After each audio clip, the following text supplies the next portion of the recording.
तो देखने में लग रहे हैं ना बिल्कुल फ्रेश और टेस्टी लड्डू की बहुत अच्छी किसी बाहर शॉप से लेके आए हैं। तो चलिए आज हम बनाते हैं। So hey guys, welcome back to our channel toddler world. I hope you all are doing great और हम भी एकदम बढ़िया हैं।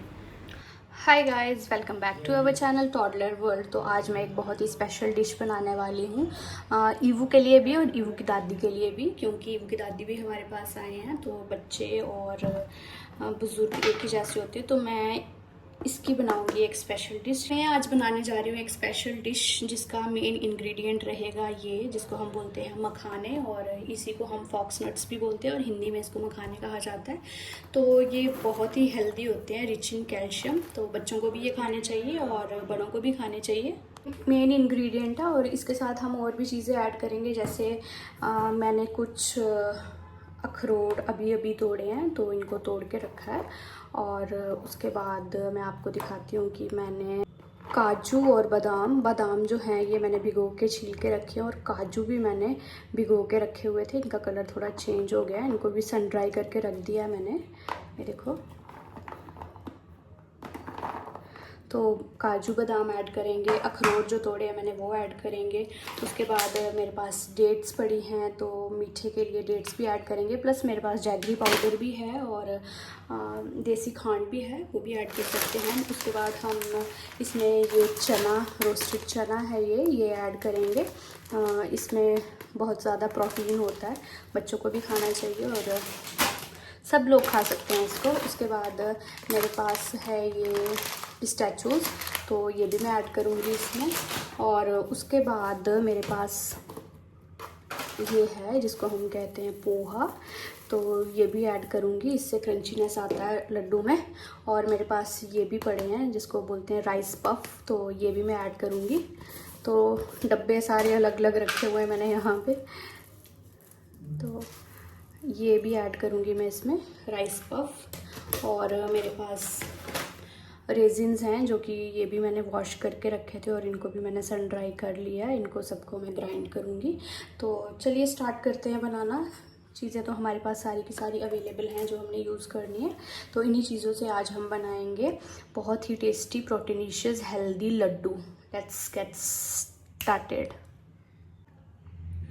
ये जो मेरे पास अखरोट है ना, जो मैंने अभी अभी तोड़ के रखे हैं, ये ईवू की मासी ने मुझे कश्मीर से भेजे हैं। तो आपको पता है कश्मीर जो है वो ड्राई फ्रूट के लिए कितना फेमस है, तो बहुत ही अच्छा ड्राई फ्रूट वहाँ से मिलता है। तो ईवू की मासी मुझे ईवू के लिए अखरोट भी बेचती है, आलमंड्स भी बेचते हैं। तो बहुत ज़्यादा अच्छा ड्राई फ्रूट मिलता है वहाँ से और बहुत ही टेस्टी भी होता है ये यहाँ के कंपैरिजन में। मतलब जो हम मार्केट से लेते हैं और जो वहाँ से लाते हैं, टेस्ट में भी बहुत डिफरेंस होता है।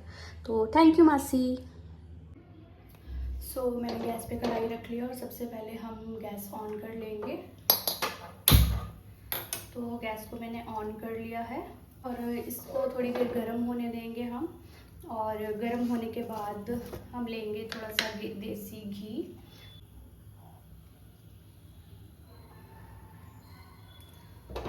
थोड़ा थोड़ा करके इसमें हम सारी चीज़ें रोस्ट कर लेंगे।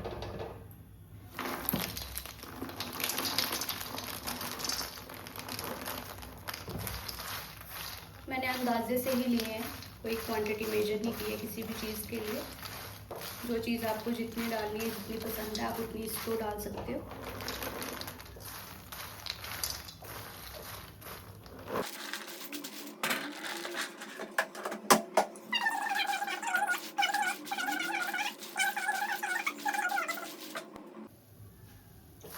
तो आपको देखने में लग रहा होगा कि मखाने थोड़े थोड़े ब्राउन हो गए हैं, तो बस हमें इतना ही इसको ड्राई रोस्ट करना है। तो क्रंचीनेस देखते हैं इसको, इसकी क्रंचीनेस चेक करनी हो तो हमने ऐसे करके देखना है कि ये हुआ या नहीं।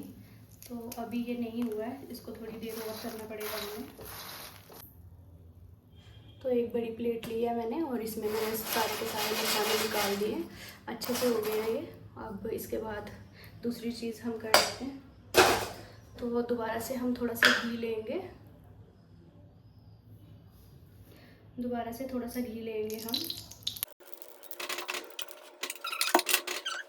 हमारे पास ये पोहा पड़ा है, इसको करेंगे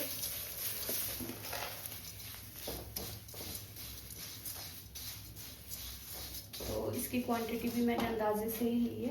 और इसी में हम थोड़े से राइस पफ डाल देंगे क्योंकि ये जल जाते हैं, तो इसी के साथ कर लेंगे दोनों को।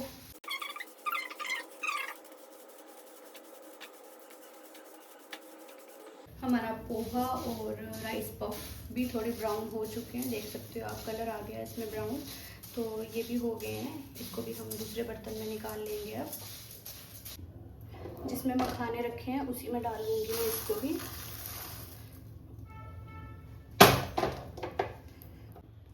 उसके बाद हम ड्राई फ्रूट जितना भी है वो सारा रोस्ट कर लेंगे।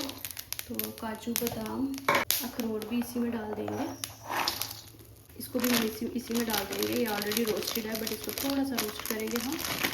तो चना भी इसी में डाल देंगे। सारी चीज़ें मैं अंदाज़े से डाल रही हूँ, कुछ भी मैं मेज़र करके नहीं डाल रही। तो बहुत ही हेल्दी और टेस्टी लड्डू बनने वाले हैं। आप लोग भी बनाना ज़रूर घर पे ट्राई करना, बच्चे बड़े बूढ़े सब खा सकते हैं ये। मैं पहले भी बनाती थी ईवू के लिए, बट जब से गर्मी स्टार्ट हुई है तब से बनाए नहीं थे। सर्दियों में बनाए थे मैंने, तो अभी गर्मी ऑलमोस्ट ख़त्म हो ही गई है, तो मैंने सोचा क्यों ना बना लें। मम्मा भी आए हैं और मम्मा को भी खिलाएंगे, मम्मा के लिए भी हेल्दी है ये। तो दादी और ईवू दोनों के लिए बन रहे हैं आज tasty and yummy and healthy proteinicious laddoo. इसमें कैल्शियम भी है, प्रोटीन्स भी हैं, अखरोट में ओमेगा 3 है, तो बहुत ही हेल्दी होते हैं ये। तो इन सब चीज़ों को भी हमें थोड़ा थोड़ा रोस्ट करना है, और मैं हर एक चीज़ को रोस्ट कर रही हूँ क्योंकि किसी भी चीज़ में अगर थोड़ा बहुत मॉइस्चर है तो वो चला जाए और लड्डू जो हैं वो काफ़ी दिन तक रहें, मतलब ख़राब ना हो, वो अच्छे से रहें, इसीलिए मैं रोस्ट कर रही हूँ। इसमें मैं थोड़े से तिल भी ऐड करूँगी, मेरे पास पड़े हैं तिल, तो इसी में इनको रोस्ट कर लेंगे। बनाते बनाते ना आधी चीज़ें भूल ही जाते हैं। तिल तो मुझे दिख गए, सामने पड़े हुए थे, बट मेरे पास सीड्स पड़े थे, पम्पकिन सीड्स और मेलन सीड्स वगैरह। मैंने सोचा था वो भी ऐड करूँगी तो और ज़्यादा न्यूट्रिशियस हो जाएगा, बट याद ही नहीं रहता। और ईवू सोया हुआ था तो मैं जल्दी जल्दी बनाने की कोशिश कर रही थी क्योंकि वो उठ जाता फिर। सोया है तो मैंने सोचा मैं जल्दी जल्दी से, काफ़ी दिन से मैं सोच रही थी लड्डू बनाने के लिए, टाइम ही नहीं मिल रहा था, तो आज मैंने टाइम निकाला है लड्डू बनाने के लिए। बहुत ही अच्छी खुशबू आ रही है तिल की। ब्लैक तिल भी डल सकते हैं इसमें, बट मेरे पास अभी अवेलेबल नहीं थे ब्लैक तिल, और मुझे ध्यान ही नहीं रहा कि मैं इसमें ब्लैक तिल ऐड करूँगी, वरना मैं ब्लिंकिट से ऑर्डर करवा लेती। तो ड्राई फ्रूट भी मेरा अच्छे से रोस्ट हो गया है। तो ये जो लड्डू मैं आज बना रही हूँ ना, किसी भी एज ग्रुप के लोग इसको खा सकते हैं, बच्चे भी खा सकते हैं, बड़े भी खा सकते हैं, बूढ़े भी खा सकते हैं, प्रेग्नेंट लेडीज़ खा सकती हैं, लैक्टेटिंग मदर्स भी खा सकती हैं। तो कोई भी इन लड्डू को खा सकता है क्योंकि ये सबके लिए हेल्दी है। ये हो गया, अब मैं इसको निकालूंगी। और मेरी बाजू जो है वो यहाँ से जल गई है।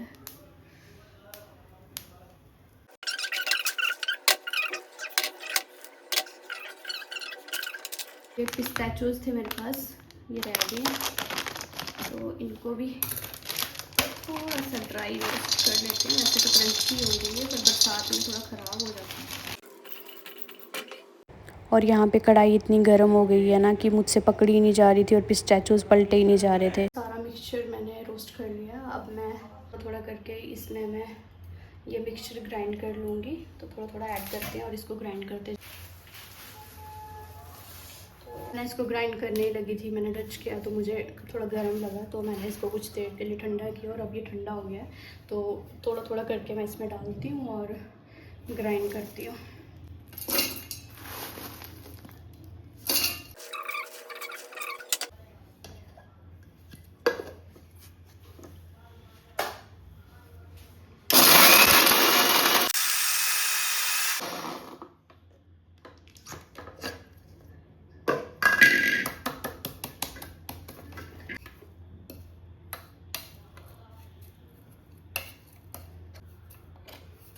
अच्छे से अभी ग्राइंड हुआ है, थोड़ा सा दरदरा है, थोड़ा और इसको मैं ग्राइंड कर लेती हूँ। तो इसको मैं निकाल लेती हूँ।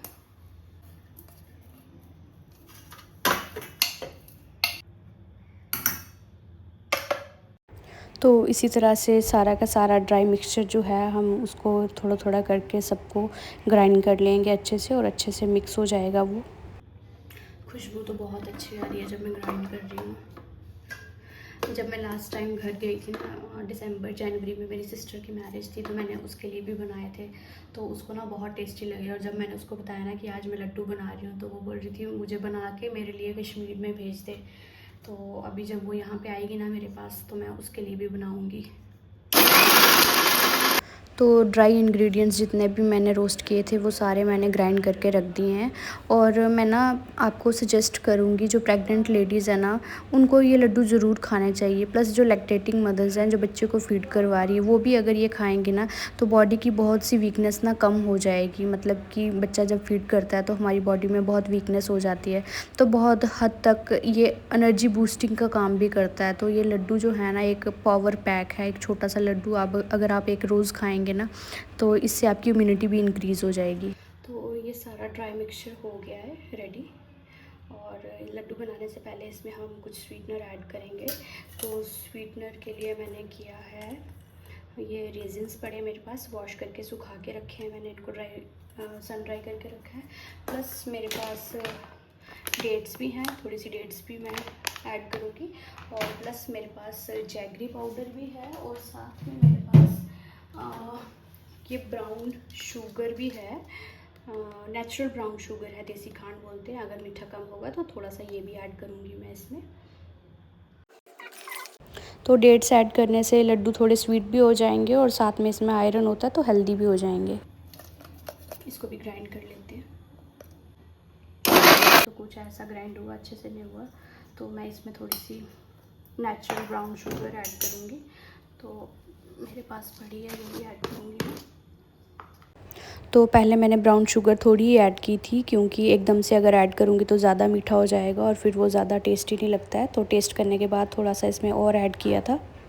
सो ये स्टेप इम्पॉर्टेंट है। इसमें हम अब ऐड कर लेंगे ब्राउन शुगर भी अच्छे से मिक्स करना है, और ये जो हमने रेजिन और डेट्स ग्राइंड करके रखे हैं इसको भी अच्छे से मिक्स करना है। तो इसको बहुत अच्छे से मिक्स करना पड़ता है, यूनिफॉर्मली मिक्स होना चाहिए, वरना कई जगह पे लड्डू ज़्यादा मीठा हो जाएगा और किसी जगह पे मीठा फील ही नहीं होएगा। तो इसको अच्छे से यूनिफॉर्मली मिक्स करना है। तो स्वीटनर जब अच्छे से मिक्स हो जाएगा, तो अब हमने इसके लड्डू बनाने हैं, तो हम इसमें थोड़ा सा घी ऐड करेंगे। पहले मैंने घी ऐसे ही ऐड कर दिया था बिना गरम किए। तो उसके बाद फिर मैंने मम्मा को बुलाया, क्योंकि मेरे हाथ पूरे गंदे थे, तो मम्मा को बोला मैंने कि घी को थोड़ा मेल्ट करके दो मुझे। तो फिर घी मेल्ट करके हम थोड़ा थोड़ा घी इसमें ऐड करते रहेंगे। पहले मुझे लगा कि थोड़ा ही घी इसमें लगेगा, तो थोड़ा सा ही मेल्ट करके डाला, बट थोड़ा थोड़ा करके इसमें मुझे लगता है आधा kg घी लग गया।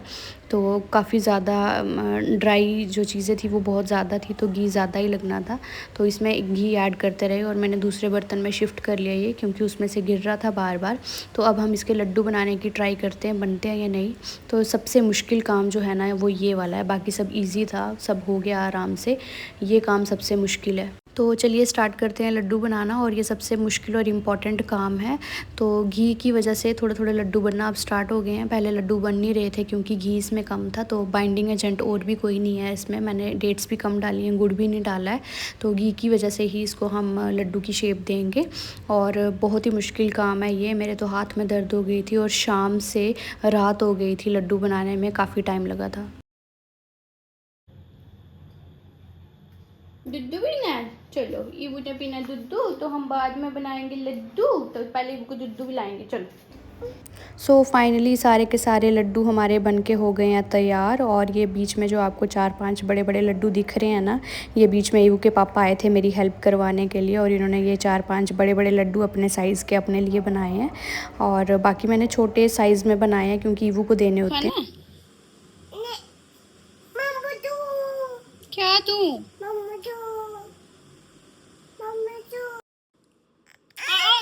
गिर गया। क्या चाहिए, क्या खाना है? ये खाना है? कितने खाने हैं? ये खाना। ये क्या है? क्या है ये? लड्डू। लड्डू लड्डू खाना है इबू ने? छोटा वाला लो, ये बिग है, बिग आपके लिए नहीं, छोटा वाला, ये स्मॉल लड्डू खाओ। टेस्ट करो, गिर जाएगा, ऐसे नहीं, आराम से।